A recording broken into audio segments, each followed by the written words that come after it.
नमस्कार साथियों, मैं आचार्य रमेश धसमान आपका स्वागत करता हूँ मेरे इस वीडियो चैनल जिसका नाम है ज्योतिष दृष्टि।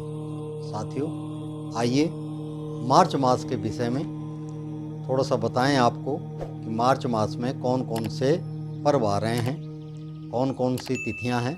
उन तिथियों के विषय में विचार विमर्श करते हैं।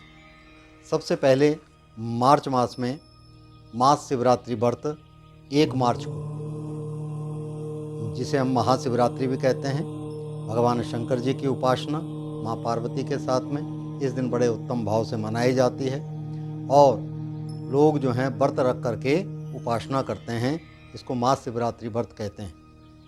2 मार्च को फाल्गुन अमावस्या तिथि है और जो अरिष्ट ग्रहों के निवारण के लिए उपायगत इस व्रत का उद्यापन कर सकते हैं। 4 मार्च को फुलेरा दूज है।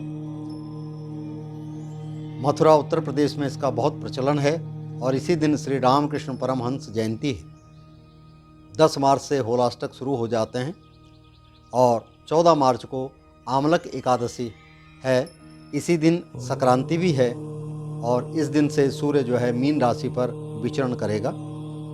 इस दिन आमलक एकादशी के दिन आंवले के पेड़ के नीचे भगवान विष्णु भगवान की नारायण का ध्यान करते हुए और उसके नीचे भोजन करना चाहिए। आंवले का दान करना चाहिए। ब्राह्मणों को आंवला भोजन इत्यादि दक्षिणा सहित देना चाहिए। ऐसे कार्य करने से जन्म जन्मांतर के पाप जो हैं कट जाते हैं। और संक्रांति का जो पुण्य काल है वह अगले दिन तक दोपहर तक रहेगा। 15 तारीख को भूम प्रदोष व्रत है। 17 को होलिका दहन है और 18 को होलाष्टक समाप्त हो जाएंगे। 19 मार्च को जो है होला मोहल्ला है। ये पंजाब के क्षेत्र में काफ़ी मनाया जाता है। काफ़ी प्रसिद्ध पर्व इस दिन किया जाता है। 21 तारीख को गणेश चतुर्थी व्रत है और 28 मार्च को पाप मोचनी एकादशी।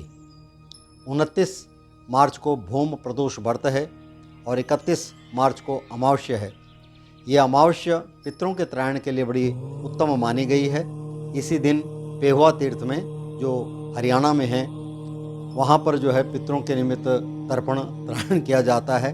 यह प्रसिद्ध मेला भरा जाता है वहाँ पर और इस तिथि के दिन पितृ जो हैं वह अपने उसमें मुक्त होकर के और मोक्ष को प्राप्त होते हैं। 1 अप्रैल को चैत्र की अमावस्या है और इस प्रकार से यह मास जो है व्यतीत हो जाता है और तत्पश्चात नया संवत हमारा शुरू होता है।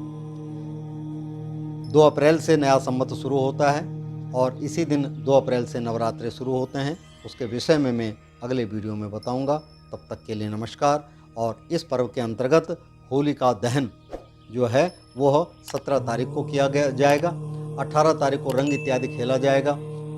होलिका पर्व के साथ साथ में यह पर्व भी उत्तम माना गया है। अनेक देश विदेश में होली इत्यादि बड़ी उत्तम मनाई जाती है। होलिका भक्त प्रहलाद के पर्व के लिए मनाई जाती है। भक्त प्रहलाद हिरण्यकश्यप के पुत्र थे। भगवान नारायण के सानिध्य में रह करके सदैव श्रीमन नारायण भगवान नारायण की स्मृति करते रहते थे और तब हिरण्यकश्यप ने कहा कि मैं ही भगवान हूँ, तुम्हें मेरी ही पूजा करनी चाहिए। अनेक कष्ट दिए लेकिन उन कष्टों से भगवान नारायण ने उन्हें सदैव बचाया।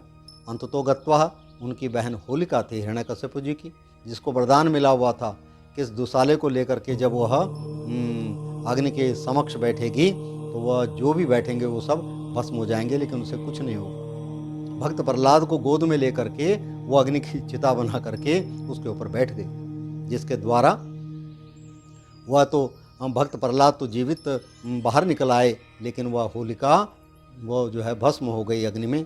और तत्पश्चात लोग जो है उस राख को खुशी के द्वारा कि भक्त प्रहलाद जो है नारायण की कृपा से बच गए, उसी की खुशी में आनंद में इस होली पर्व को मनाया जाता है। इस दिन रंग इत्यादि खेल करके हर्षोल्लास के द्वारा भगवान नारायण की स्मृति की जाती है। इतना ही। अगले वीडियो में आपको जो है अप्रैल मास और नए संवत के विषय में बताएंगे। तब तक के लिए नमस्कार।